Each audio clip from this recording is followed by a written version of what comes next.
Beh, fino a novembre è il solito, i soliti allenamenti, le solite ore di piscina, anche perché comunque voglio comunque essere preparata per queste gare come ho sempre fatto nella mia carriera.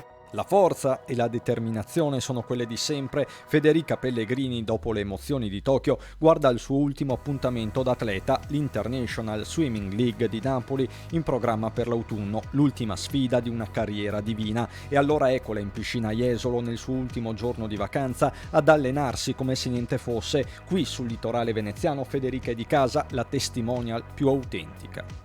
Io ho passato tutte le mie estati di vacanza in famiglia da quando ero piccolissima qui a Jesolo, quindi Jesolo è rimasta un po' un posto del cuore e soprattutto il ritrovo della famiglia d'estate, per questo che comunque era qualche anno che cercavo casa e finalmente l'ho trovata, ma proprio per tutta la famiglia, per avere un punto di incontro alla fine di un anno e trovarsi tutti insieme. E adesso si guarda al futuro, su tutti l'impegno nel Comitato Olimpico, 2 le sfide da portare avanti. Io credo fortemente alla lotta contro il doping, a cercare di far partire gli atleti tutti dallo stesso livello e il benessere mentale è un tema molto caldo che è venuto alla luce in queste ultime Olimpiadi più che mai e sono contenta che sia emerso così forte. E poi l'amore finalmente alla luce del sole con l'allenatore Matteo Giunta.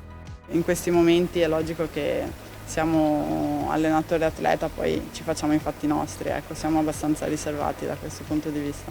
Insomma, poche concessioni al gossip, solo una conferma al momento, nessun matrimonio in vista. Non è in programma, mi dispiace darvi questa brutta notizia.